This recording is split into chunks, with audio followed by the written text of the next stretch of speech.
I forgot my camera was off. So I'm like, hi. Oh, wait, hold on. We're good now. Wonderful. You made it. Yes. I washed my hair today. I'm ready. I did too. It's a big day when you wash your hair, Yeah, isn't it? it is. Well, it's a big day when I put a blow dryer to this thing. Exactly. Okay, And well, then it there's that buys you too. 4 days. It's true. I'm like, I have to do 17 reels and 40 interviews because I did my hair today. It's the truth. It is. Yeah. Yeah. Boys Carrie, don't I understand. love your reels. They're the best. We feel like you're our spirit animal because We you're do. goofy, just like we are. I swear. Do you guys swear? I swear too. We do a little, yeah. Yeah. Krystal doesn't, but I swear enough for both of us. Okay. I mean, I won't Krystal swear on the call podcast. out non-swear words. Like Krystal will be like, I am such a DORK. I'm like, Krystal, you can actually say that because it's not even like a curse word. Whatever. Cute and innocent. Yes. Oh, Yes. gosh. All right. Love well, it. let's get going. Yeah. Okay. All right, Krystal, why don't you introduce? Yeah. So, Dr. Carrie Jones, thank you so much for coming on. You are my go-to person for anything hormones. Seriously, I really, really appreciate all your work. I love your Instagram. It's amazing. Yeah. So why don't we dive in to some questions? Let's start off with perimenopause. So when does it start and what are the symptoms associated? Oh my gosh. And well, first of all, thank you so much to both of you for Yeah. having me on. I'm super excited and I love to talk about hormones. It's pretty much the only thing I know how to talk about. So it's perfect. Perimenopause. Man, I wish more women were taught about women's health in general through their whole life. I think like we get taught about puberty in school when we were younger, right? And then like we learn how to make a baby if you choose to go that route. And then it's like, all right, you're done. Like, good luck. There's, good luck after that. And as women get older, when they start to get into their 40s, they're like, what is happening to me? Why is my cycle starting to change? Why do I feel like my hair is thinner or drier, my skin drier, maybe breaking out again? Why do I get these hot flashes and night sweats? Why did I just put on 10 pounds around the middle? Why can't I sleep? Like, where did my period go? Why is my PMS worse? And so that's perimenopause. It's this transition period. I call it reverse puberty. It's the transition period out of your reproductive years, headed towards your menopausal years. But instead of being this like nice, smooth decline, it's more like the wildest roller coaster you've ever been on. And so our hormones, they come and they go and they're there and they're not. And as a result, our symptoms happen. All those symptoms that I just, and more happen. And so the common age is in the 40s. It can be as young as 39. Some people say it could even be in the mid 30s, depending on your health. But on average, the average woman's probably mid to late 40s, and then gradually will hit menopause in her 50s. It's crazy because we talk a lot about the cycle and all that stuff. And cycle syncing is so big now. And I get a lot of DMs and they're like, well, what about us menopausal women or, we're excited because we don't have anyone really talking about that. So, we want to kind of talk about perimenopause and menopause and that type of stuff. So we want to really appeal to everyone because it, like you said, it's like, you don't hear this, you hear like your period and then, that's kind of it, or, just regular cycle, hormone function, but right. And a lot of families, women didn't talk about it. You maybe didn't know about your mom or your grandma or your aunt or maybe older sister. And so you didn't, like, you knew at one point your period stopped, like you knew that much, but that like gray area in between, a lot of women, it just knocks them over and it's so not fair. Really and we ask patients, someone's like, I feel like I'm in early menopause. I'm like, well, when did your mother go through menopause? They're like, I don't know. They, like you said, it's just not talked about. So what are some of the most common hormonal fluctuations that start to happen? Probably perimenopause, like we were talking about a few minutes ago. So I will say the most common is that because you're hedging out of the reproductive part of your life, you stop ovulating or releasing an egg normally. So instead of like every month righty or lefty ovary pops out an egg, that kind of stops happening consistently. And when you don't ovulate, you don't make progesterone. And so in perimenopause, women start to notice their progesterone going down, down, down, and staying down, or maybe blipping every couple of months. What that translates to is heavier periods, worse PMS, worse sleep, worse anxiety, because progesterone is generally considered our calming, relaxing, everything's going to be okay hormone, and it helps counter the effect of estrogen. We need estrogen as women. It's what makes us women, but it's like Goldilocks. We need so much at certain times. And when it's sort of unopposed from progesterone, then estrogen gets to run free and give us the PMS and give us the heavy periods and give us all this crazy symptoms. And then on top of it, we feel more anxious and don't sleep. So that's probably the biggest hormone loss that happens right away. Now, speaking of estrogen, what happens is because the ovaries aren't really listening as well anymore, the brain is saying to the ovaries, hey, do your thing, follow our rhythm, follow our cycle. Why aren't you syncing anymore? Like, what is your problem? And the ovaries are like, look, I'm in my 40s. Like, I'm retiring soon. Ovarian retirement does not match the retirement in the United States, right? Like, the ovaries can totally retire in their 40s. And so they don't listen and they don't want to listen and they don't want to do what the brain says. But because the brain keeps talking to them, estrogen will still listen. Estrogen is easier to be made compared to progesterone. And so women will get these surges of estrogen and then it'll go down. And then they'll get these surges of estrogen and then it'll go down. And she feels it. She's like, I feel like I'm on a hormonal roller coaster way more than I was in my 30s or my 20s or my teens. What's this about? Like, well, you've lost progesterone and you're getting these crazy up and down surges of estrogen to go with it. And so that's why you feel like you do.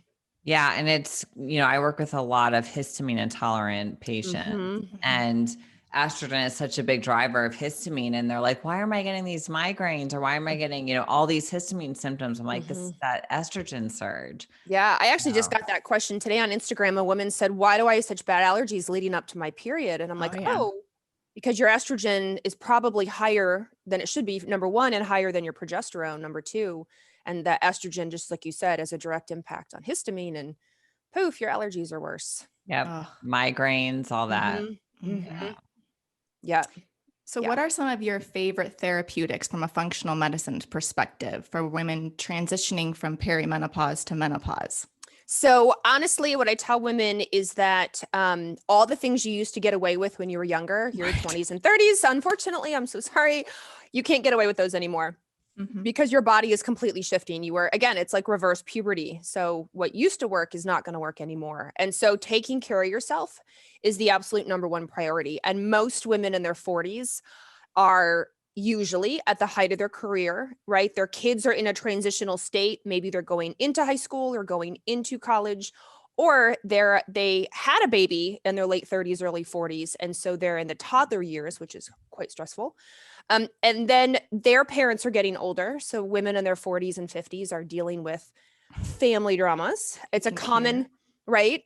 It's a common age for divorces, for illness, for big things. And so and women generally being the caretakers are burning the candle at both ends and putting everybody first. So I tell perimenopausal and menopausal women, I know it's hard to hear. I know you're looking for a magic supplement, magic hormone.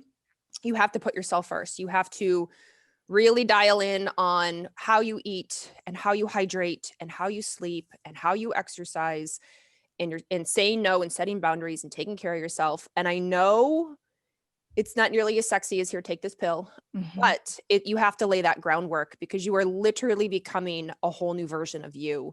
So that's my foundation for all perimenopausal, menopausal women. And we know our stress hormones like cortisol and norepinephrine, which is our adrenaline system, make those symptoms worse. Like, for example, norepinephrine, which is noradrenaline, affects our temperature regulation. So women who are like, is it hot? I'm so hot. Why am I so hot? I'm cold. Now I'm cold. Why am I so cold? Now I'm sweating, right? Like, what is going on? When you are stressed out, when you have a lot of stress, a lot of norepinephrine, it affects our temperature sensor in our brain and it can't regulate itself like it could when you were younger. And so what do these women say? I get hot flashes. I get night sweats. I wake up sweating. So I'm like, stress management is so key. So that's really my big foundation for perimenopausal and menopausal women. Now, on top of that, there are for sure supplements, herbs, hormones that are great band-aids. It can be helpful. Yeah, we talk about that a lot in practice too. It's like I always say to people, I'm like, I can't supplement away your stress. You know what I mean? And we would if we could. we would. And I'm like, you have to deal with your underlying issues of the emotional issues. And we say this to patients all the time. We're like, I will accept you and I will run the Dutch test on you and I'll interpret it and I will put you on a diet and supplements, but you have to deal with what is causing your stress. If you can't do that, I can't help you because I don't want to put someone on something they have to stay on for the rest of their life. Right. I want them to learn how to deal with it from the inside out. And there are going to be some things that we have to take forever, but not many. Right. And anyone who puts you on 20 things you have to stay on forever, they're not the right person. They're not really doing it. They're not really looking from the inside out. So I love that answer. Right. And like I said, like we all collectively agree, if we had a magic pill for women, trust us, we would airdrop it out of helicopters across the whole across the world. Like, here, ladies, just take it. In fact, it's free. We will just get it massively funded and we will just make it free because it would just make the world an easier place. But there's no magic pill. And I'm sure you two get asked all the time, like, what's the one pill I can take to help perimenopause? What's the one pill I can take to make estrogen? What's the one pill I can take to get my libido back? Like, ooh, hormones especially are complicated. Libido, right? You get that libido. Everyone wants their libido back. I'm like, libido is complicated. It's not one pill that's going to make you have your libido back. It's all about stress. It really is. And women, unfortunately, it's a design flaw. It's honestly just a design flaw. And I say this a lot. You've probably heard me say it. I would like to be the goddess of the female body, not the world. That seems daunting. But the female body, because whoever designed perimenopause, I'm like, I kind of like a word with them. We make about 25% of our testosterone in our ovaries. So when you go through menopause, your ovaries shut down completely, which means you automatically lose 25% of your testosterone. Now, testosterone is not the only hormone involved in libido, but it can be a big one for a lot of women. And they'll notice as they're getting older, stress is higher. They're more irritated, right? They're less in the mood. They're harder to get going. They're harder to orgasm. Sex is painful. And as they go through menopause, they're like, what the heck? I just went from like some libido down to zero. I'm like, well, at the very least, you just lost 25% because of menopause. And so let's do what we can to mitigate the other things that are pressing on your brake and your libido brake and try to get you back, get your oomph back, right? Get your fire going. I have a question. What do you think about progesterone as a libido booster? Because let me tell you something. When I was like, I don't know, right after I had my first child, so I was like 31, I took progesterone cream. This was before I really even knew what I was doing, and I would have humped a pillow if it was any way. I mean, I was like, I got to get off this. This is crazy. Every progesterone cream company in the world is like cutting this audio right now. Like, using this as a testimonial. This is great. And also though, but I read in Jenny McCarthy wrote a book about one of her books I read, and she was talking about being on progesterone cream. And she was like, she's like, I was so horny. I called up every guy I knew and begged them to have sex with me. And I'm like, I don't know. I mean, but I don't know that progesterone would do that for everyone at every stage in life. It doesn't, but I'll tell you, progesterone, again, it's our calming, soothing, relaxing hormone. So if you are 10 out of 10 stressed out, if you are not sleeping, if you are maybe more anxiety prone or irritated, like you are not in the mood, right? If you're irritated and you're maxed out, what have you. So then you get on progesterone and now you're more balanced, so to speak, even though it's a menstrual cycle. So it's never like 50-50 even, but you're balanced. And so what women will say to me is I'm not as edgy. I'm not as mad. I'm not as irritated. I'm sleeping again. I feel more about, so now I'm ready. Like I am ready. Let's do it. Like I'm ready to have my libido back, as opposed to maybe all estrogen all the time. And even though estrogen we commonly think of as our female saucy hormone, right? But it's like too much, and all of a sudden, it's like Ursula. And so Yeah. we gotta balance that out a little bit. And that's where progesterone, I think, can help. And honestly, all the hormones are involved in female libido. Right. Men are a lot different. They pretty much run on testosterone, but women are way more complicated. Yeah, So because our comprehensive. our male patients who have high estrogen, they don't have a libido either. And they're like, oh, I get it. Now I know what's been going on with my wife or whatever, because they're like, I don't want, they're like, it's not even on their radar. And, for most men, that's not that common. So they think it's testosterone, and it can honestly be their estrogen. Years and years ago, I had this New York, he was a plumber, pipe fitter. I forget he was a journeyman. That is a little ironic. And he called me and he goes, I'm turning into a woman. He goes, I cry. Yeah. I've got developed boobs. I have this big beer belly. I'm mopey. Like and his estrogen was off the chart. And I said, it's not testosterone, it's estrogen. He said, Dr. Jones, in his very thick New York accent, I'm turning into a woman. Yeah. But seriously. Yeah. No, we see it. Definitely. We really and then, I've had patients who have really high estrogen and they have that really high 4-OH pathway metabolism. And I'm like, do any of your, anyone in your family have breast cancer? They're like, my mom, my grandma, and it's, and then the guy, it goes down the genetics that way. So yeah, gotta be careful. Be careful. Why don't you talk a little bit about some of your favorite stress management techniques, since that's so important for perimenopause and transitioning into menopause? So everyone knows about like meditation and mindfulness and breathing. And I will say, honestly, we have, you talk about this, we have the vagus nerve. The vagus nerve is our big rest and digest nerve. It's our parasympathetic nerves, and it starts in our brain and it wanders kind of like behind our head, down our throat, down our neck, down into our lungs, down into our GI area, down around our heart. And so the vagus nerve is long and it involves a lot of things. And when the vagus nerve is activated, it primarily pushes us into calm, rest, digest, and out of fight or flight or freeze, that sympathetic sensation. And so activating the vagus nerve is one of my favorite things to help with the stress response. I'm all about free, cheap, and easy. Just because, right? People's budgets, everyone's budget is different. And especially this last 2020 year, it's been really tough for a lot of people. So to activate the vagus nerve, it's simple things like gargling, which some people are like, oh, that's weird. I'm like, do it in the shower. You're already in the shower underwater. Just open your mouth, gargle for about 30 seconds and spit it out. Do it 2 or 3 rounds while you're letting your conditioner sit or whatever, like gargling activates the back part of your throat, which is where a part of your vagus nerve innervates. Humming. So while you're in the shower, gargling, play music and hum along. Like when you're in the car, hum along. When you're working, when you're making dinner, when you're doing whatever, picking up after the dog, hum along. And that humming activates the same sensation to activate the vagus nerve. So that's like, those are singing. Singing does the same thing, but it has to be loud singing. It can't just be like quiet under your breath singing, like really activate. Oh, good. My vagus nerve is super activated. Right. Annoy the family, that kind of singing for sure. So activating the vagus nerve is one of my favorites. The other thing I like to do is increase a hormone called oxytocin. Oxytocin is our love hormone. It's the hormone that comes out when we breastfeed and we're gazing adoringly into our baby and we're like, oh, you're the most perfect thing in the whole world.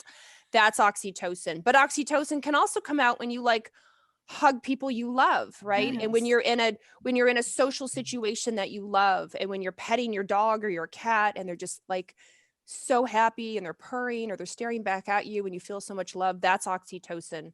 Oxytocin will immediately push you into that rest and digest. So I tell people, pet a dog, make sure it's a nice dog and you're not allergic to dogs, but pet a dog, right? I love it. Pet your cat until it purrs. Like the purring will help get you an oxytocin. Hang out with people you love, hug the people you love. And even like sex, good sex, orgasm, either with something or someone or by yourself. Orgasm increases oxytocin. And so by using these free, cheap, and easy ways, notice I didn't say any supplements. There are Right. totally supplements that help with stress. Absolutely. For sure. Things like vitamin C, believe it or not, really helpful. A lot of herbs for stress, but the free, like again, budget. So gargle in the shower every morning, hum along to your favorite song and pet your dog. And that alone helps. And if you want to throw in meditation, I'm all for it. And if you want to do box breathing, I'm all for it. But And sometimes it's cold the like easy showers. things. Mhm. Cold showers. Cold showers are an absolute favorite of mine. 100% helps resiliency, wakes you up in the morning, gets you going, lowers inflammation. Not everyone's brave enough for a cold shower. So I I'm like, know. all right, fine. Just gargle.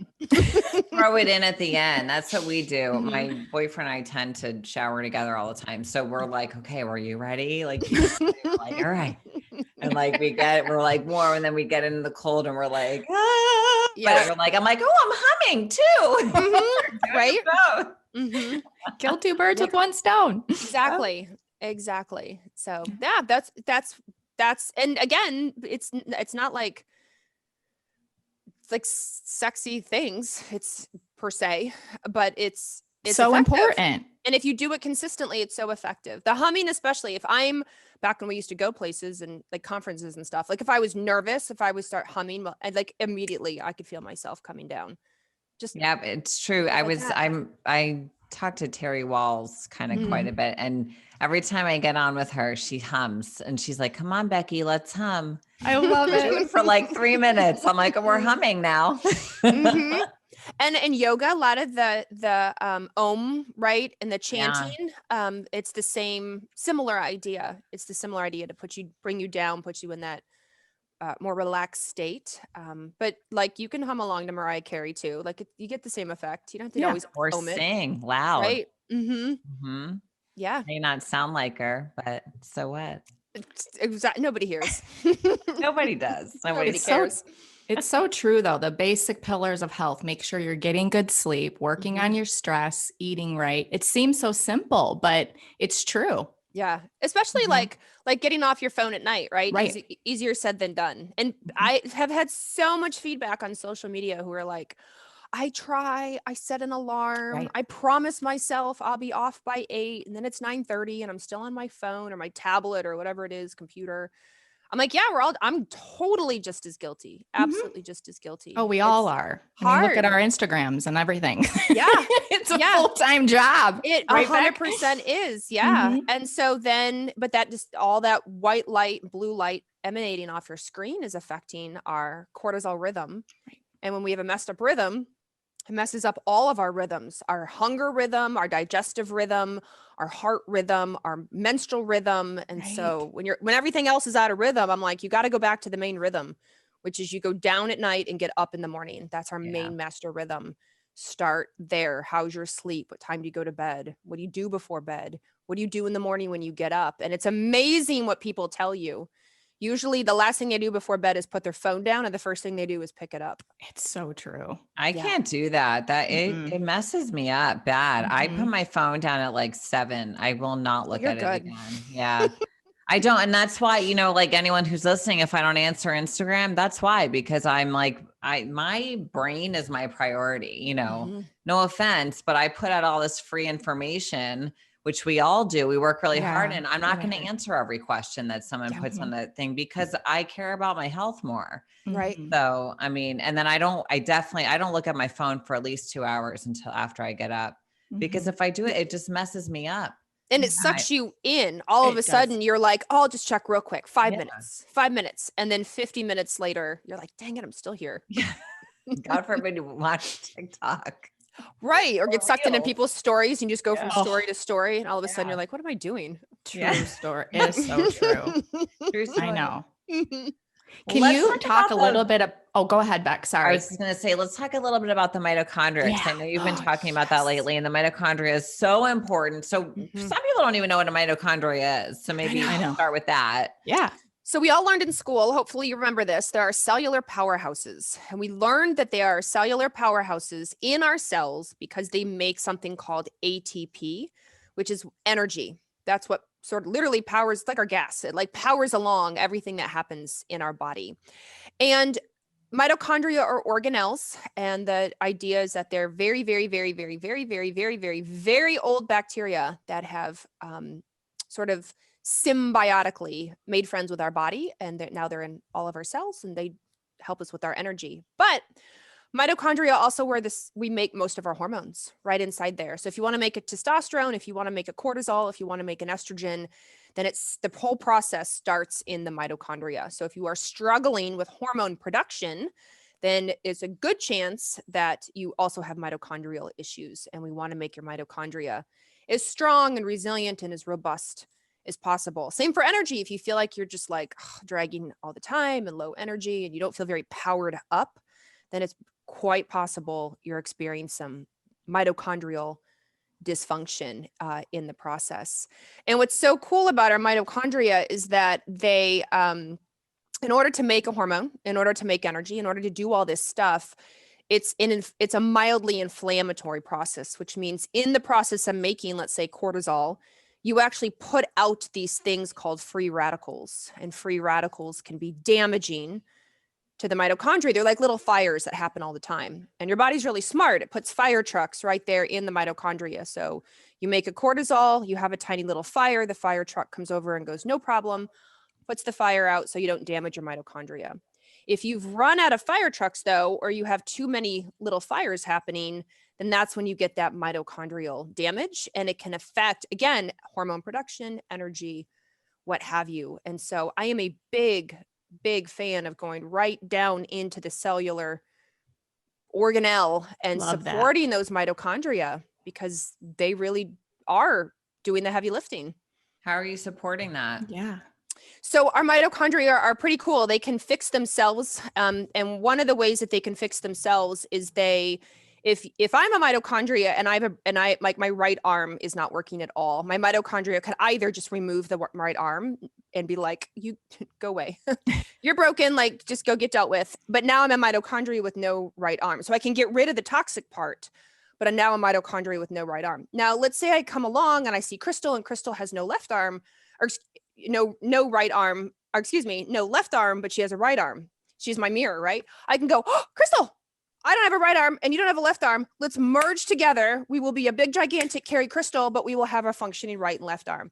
That's what our mitochondria can do to fix itself. It can squish together with another mitochondria. What does this? Things like intermittent fasting can do this. Okay. Things like red light therapy. So getting some sun exposure, or getting far and near infrared light exposure. Maybe like red light panels are popular, and some people have saunas that have, or I said far, I meant near, I apologize, near and infrared light. So even in your sauna, you might have a near infrared light panel in it. Cold exposure. We talked about cold showers, cold plunges, things like that. Believe it or not, even like our flavonoid, like in chocolate. So I'm a big fan of that. I'm like, chocolate for my mitochondria, of course. Green tea. We have a number of antioxidants that are super helpful. So antioxidants are our fire trucks. I mentioned those fire trucks. What are they?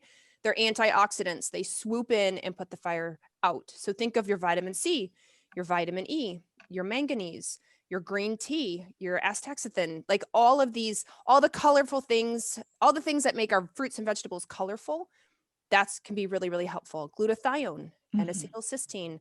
And so, and on and on and on. There are several. Think about ubiquinol for mitochondria. Huge CoQ10. It's like one of the biggest when you're looking at your mitochondria. Yeah. CoQ10 actually helps you make your ATP. Yeah. And it's an antioxidant right there. So it's like a twofer. Yeah. It's really good too for people for like, I am prone to migraines from histamine intolerance, and it's really helped me with that too. So I take the, because people will ask, I take the Designs for Health CoQ10 pretty much every day. Yeah, we have that too. We actually pretty much every day on our website. Yeah. It's a good brand. Yeah. And then just getting good sleep. So let me back up. Melatonin, which we make at night, right? Cortisol we make in the day. It's like our sun. Melatonin we make at night. It's our moon. And so by putting our phone down and by dimming the lights, by wearing blue light blocking glasses, by getting dark exposure, our melatonin goes up. And melatonin, along with glutathione, are most potent antioxidants. They're the biggest fire trucks we have. And so just by getting your sleep hygiene under control and getting good sleep and getting good melatonin production naturally in your body, it can be massively helpful to those who struggle with mitochondrial issues. Yeah. Can you talk a little bit about the cortisol awakening response? You talk a lot about it. And then since we're on that, the light dark cycle. So in the morning, every morning when you open your eyes, you are, you get light exposure into your retina, and that I'm conscious and light exposure combination sets off the cortisol awakening response. It's a natural response where cortisol goes up quite sharply within about 30 to 45 minutes of you waking up. And the whole purpose of it is to get you up, get you energy, get your butt out of bed, switch you to alert, give you a little bit of blood sugar, because cortisol helps you break down and make glucose, lowers your inflammation, and get you ready. Because the body's like, I don't really know what's going to happen. Like your body doesn't quite know that you're not like a caveman living in a cave anymore. And there's threats out there. It doesn't realize you're in your king size bed with, 600 count sheets, fluffy pillows, and down, right? And all your the dog, good like it things. doesn't understand that. So your cortisol goes up, and then gradually through the rest of the day it goes down, down, down. And so the cortisol awakening response is this healthy peak followed by a decline. And my cheater question I ask everybody is, when you wake up in the morning, how long does it take you to feel alert? Yes. It should take you 30 to 45 minutes to feel alert and ready to go. If you say to me, it takes me 2 cups of coffee in 2 hours, I know you have a cortisol awakening response issue. Yeah. On the flip side, if you say, oh my gosh, I wake up with a panic attack, I wake up anxious, I wake up set off, I'm like, ooh, you have an overreactive cortisol awakening response. And we need to, bring that down a little bit. And some But blood again, sugar issues probably. Huge. You will hear of, like their fasting blood sugar. For example, maybe they will take their blood sugar when they wake up, if they have a glucometer, or maybe they're wearing a continuous glucose monitor. So fasting immediately on waking, they'll know is normal. And literally within 30 minutes, they're up over 100. And they're like, what the heck? I didn't eat anything. I'm like, your cortisol went up. Exactly. And cortisol's main job is to increase your glucose. Or they'll have that dawn effect. So they'll like drop really low in the middle of the night. And that's a lot of time we see people wake up in the middle of the night between 2 and 3.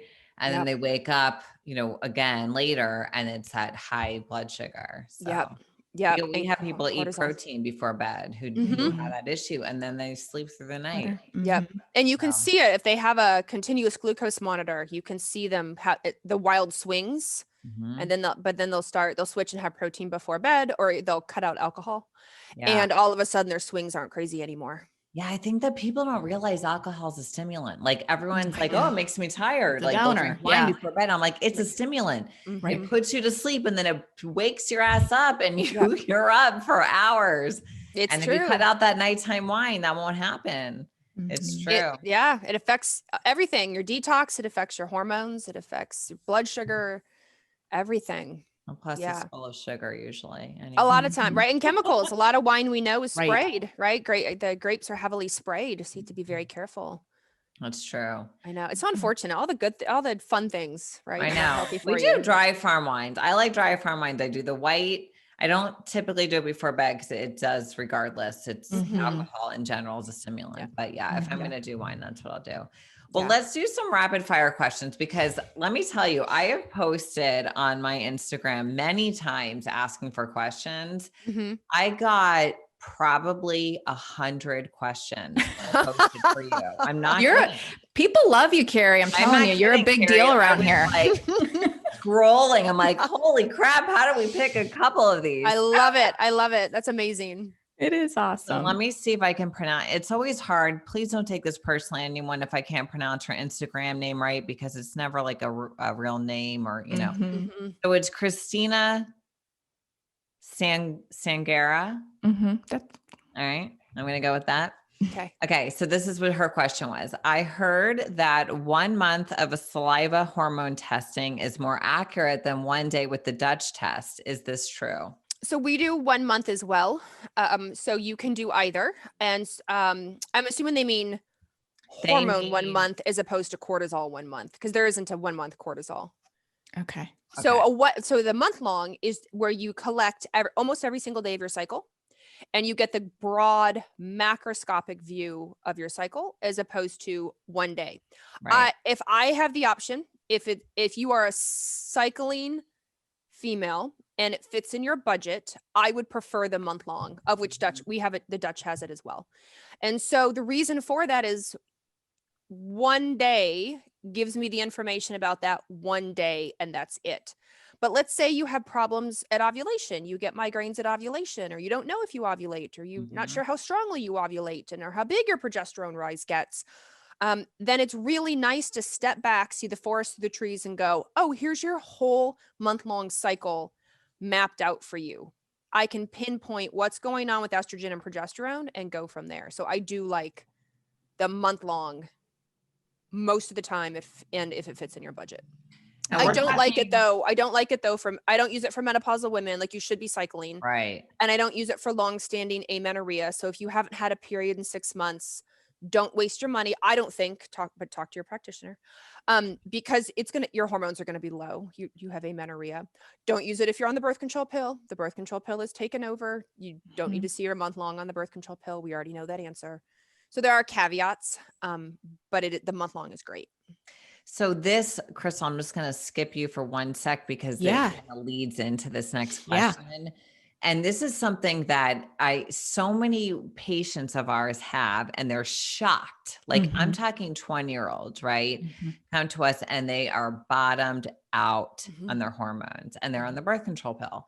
And their doctor told them that they want to take the birth control pill to change their change what's going on with their hormones, like maybe get rid of their acne or whatever. And they're not understanding what it's really doing. So Right. Jan ERB143 asks, can you be on the pill and actually have balanced hormones? So, I know, loaded question, loaded. I haven't seen that. Are we drinking? I'm just kidding. I know. We can. So let me say first how the birth control pill operates. The birth control pill is a synthetic or fake estrogen and progesterone that comes in and takes over at the brain level. So it basically shuts down the hormones that come from your brain to your ovary, and everything drops down. As a result, your own estrogen and your own progesterone will be near zero, menopausal levels. And that's expected when you're on the birth control pill. So when you say, will it balance my hormones? No, it won't balance your own hormones your ovaries would make, because it takes over for them and pushes them down to near zero. However, it also depends on your definition of I guess Balance, of balanced, of what you think balanced means. So if you're let's say only taking it for pregnancy prevention, then no, it's not quote balancing you. It's completely suppressing ovulation, and it's completely suppressing your own hormone production. But let's say you have severe 10 out of 10 endometriosis and you're on the birth control pill, maybe even temporarily, just to get some control of your pain, like just to knock it down several levels so that you can function in life while you're working on what you're going to do about your endometriosis. It's not balanced, but it's definitely helpful. Like it's definitely, I've had some endo women who were like near suicidal because the pain was so bad. I'm like, look, girl, do what you got to do. Yeah. It's not balanced, but it is going to help come in and take control. That's what the birth control pill does. It takes control. One of the big side effects, though, there are a lot of side effects, but we won't get into that. A big one, though, is that it also reduces testosterone. And so a lot of women will say, I'm protected against pregnancy, but I have no libido. What happened to my libido? I'm like, well, when you shut down the ovaries, as we learned earlier, you're going to lose about 25% of your testosterone production. And the birth control pill increases the binding up of your testosterone so that it can't do its thing. And so it's like a 1-2 punch, and now you've lost testosterone. Some women, it's temporary. Eventually they go off the pill, their testosterone rebounds. Other women, it's pretty permanent. And so I'm sure you do too. You see these women that have been on the pill 10 years, 15 years, 20 years, and they're like, where's my testosterone? I'm like, I don't think I can get that back. Yeah. I'm sorry. It's hard. And they're like, okay, I'm ready to have a baby now. I'm gonna get Right. off. And I'm like, Yeah. Yeah. Yeah. hope you get your period within the next year, because it's possible you may not, you know. And we hear it from women all the time. I get really frustrated from practitioners who try to blow off issues with the birth Yes. control pill, or who try to minimize issues with the birth control pill. When we all have practices of women who come in crying because they're telling us, I was on the pill, it was a disaster, I had these side effects, I can't get my period back, I can't get pregnant, I now have post-birth control PCOS, like whatever it is. Right. I'm like, oh yes, it's real. It can't not, and not all women, plenty of women are on the pill with no issue, get their period back first thing, not a problem. But you just Plenty of don't women know. are the other end of the spectrum, and we need to recognize both.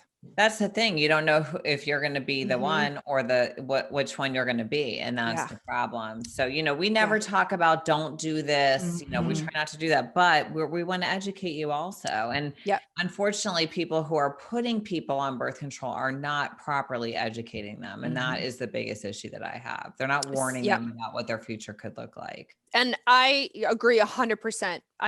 Some people will ask me like, well, are you against the pill? I'm like, absolutely not. I'm not against the pill, but I am all for informed consent. I have totally put my patients who've asked to go on the birth control pill, but you better believe I educate the heck out of them. And I'm like, if you get any of these symptoms, you let me know. It could be the pill.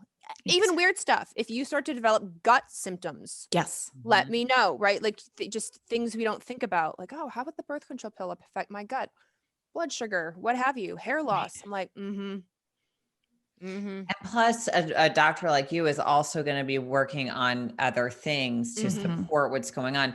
So like when you talked about endometriosis and you're saying, go on the pill to get out of the pain, but work on what, else could be driving it. That's the problem. It's that they're put on the pill and that's their solution, the one and only solution. There's nothing else that they're guided into. And that's where the problem lies. So I'm all for medication if needed in many different areas. However, I think you need to work on what else is going on and causing the issue and support the body in other ways while you're using the medication. So I think it's the same when women go on the pill because their cycle was irregular. Yeah. So they're like, oh, go on the pill, you'll be fine. And then they go off the pill in their 30s to get pregnant, but nobody addressed the fact that maybe all those years they've had a hypothyroidism or a PCOS or, just a lot of different high prolactin. They have a prolactinoma, right? And so nobody bothered to look into why is your cycle irregular? And then years go by and all of a sudden they have to deal with it. Yeah. Later in life when it could have dealt with a long time ago. And that drives me absolutely batty. Yeah. I know. That's why I don't like a TSH only running with the thyroid because I found so many prolactinomas from people having like a low TSH, but then really high T3 and T4, or I'm sorry, really low T3 and T4. And I'm like, that's a pituitary issue.